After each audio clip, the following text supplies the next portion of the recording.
Hello and welcome to Nan Loves Food. I am Ann here today with an incredibly easy weeknight dinner. So full disclosure, I kind of stole this recipe from Tyler Florence on his YouTube channel, which I will link the original down below.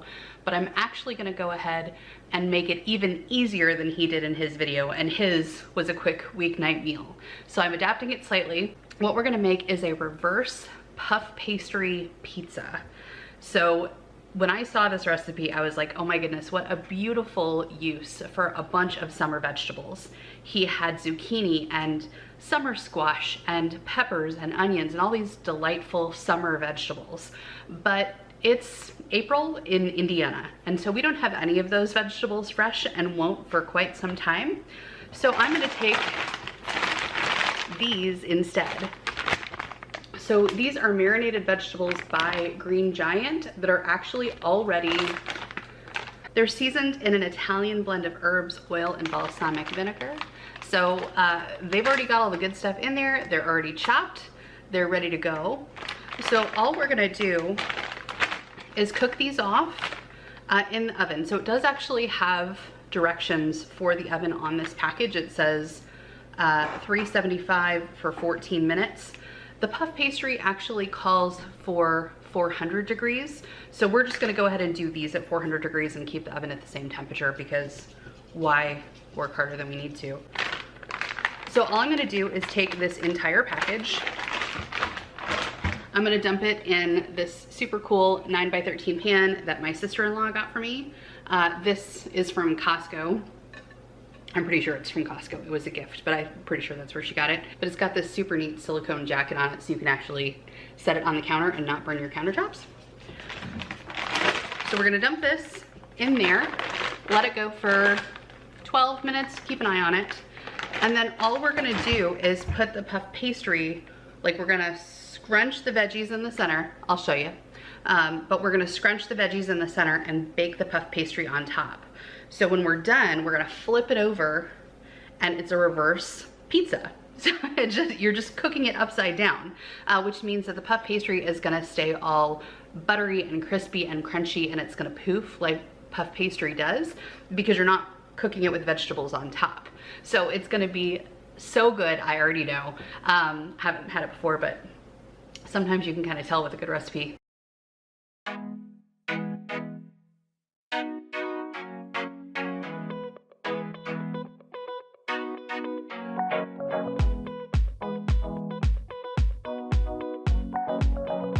So those just came out of the oven. Obviously those are a little bigger than we would want on a pizza, so I'm just gonna chop them up real fast. I swear this cutting board is clean. It just is stained real bad. It's time to get a new one, I know.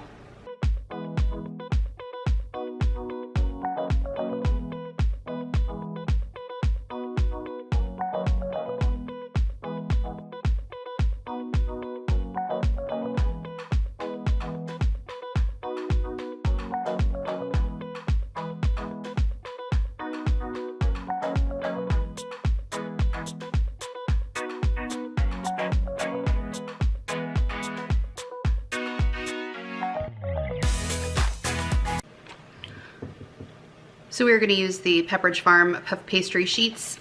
Those have been thawing, so you do need to get that out about 40 minutes before you start baking. And I don't think it'll actually fill the whole thing. Not quite. So we ended up with about this much left. So I'm just gonna take this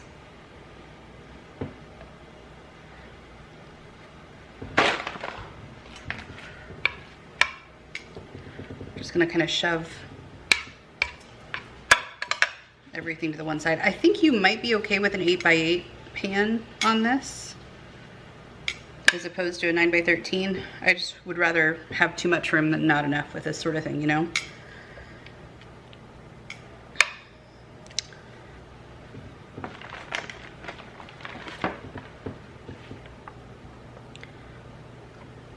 And then we want to just kind of cut it or tuck it a little bit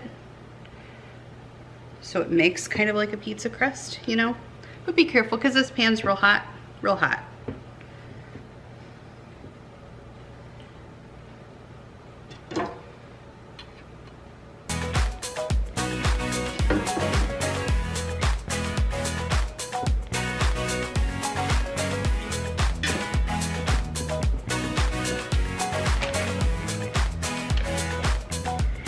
This is definitely not enough for a big family. It will just be me who is eating this, so I'll definitely get at least 2 meals, if not 3 out of this. But if you're serving a big family, I would definitely do at least 2 puff pastry sheets and at least 2 bags of veggies. So this is gonna go in 400 for 14, 15 minutes, something like that. Look at that. So good. It is piping hot, and I have a feeling that I'm going to scald the tar out of my fingers, but we're gonna give this flip thing a go. So in the video, what he did was he took a cutting board or a pan, something like that, a plate, a big plate, and he took it by both sides like this. We might actually be okay here. And he went 1, 2, 3.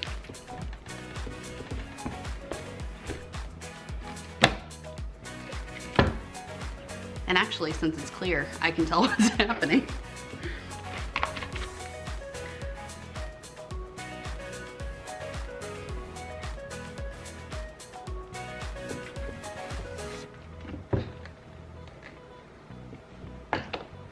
So it didn't quite let go from the top here.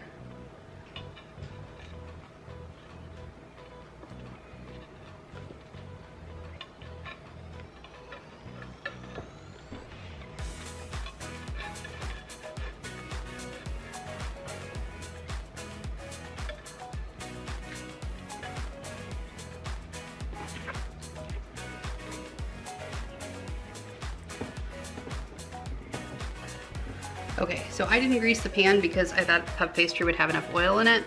That was a mistake because we lost some crust, but don't worry, that will get eaten, I promise.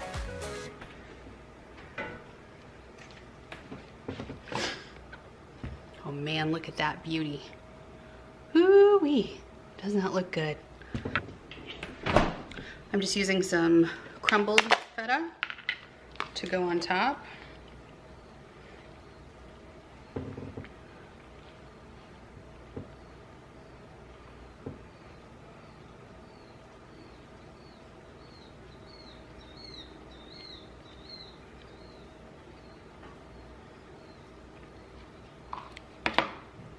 Gorgeous. And then I took some herbs from my Click and Grow. If you have not seen the video where I got my Click and Grow, I will link that down below. I did an analysis to figure out which one was the best, the Click and Grow, the Garden, or the Arrow Garden one. And I ended up with the Click and Grow. I went ahead and chiffoned some basil, got some parsley and some oregano off of those plants. And I have to say, I am loving that. I will do a follow-up video. Make sure you're subscribed so you don't miss that one. But we're just gonna sprinkle.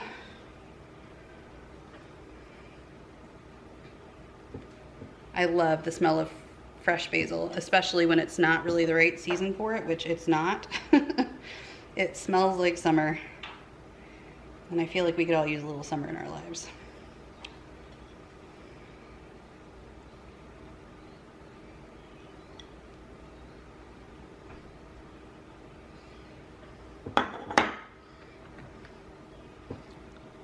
Yum.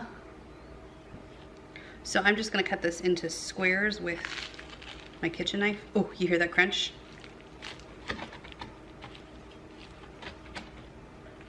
I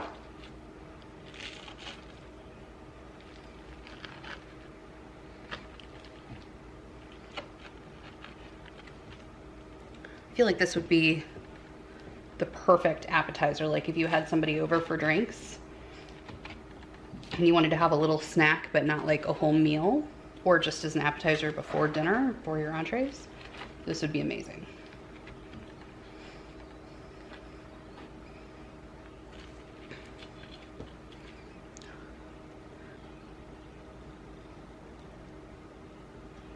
Check that out. A thing of beauty right there. So this has such amazing crunch. Can you hear that? Oh yeah.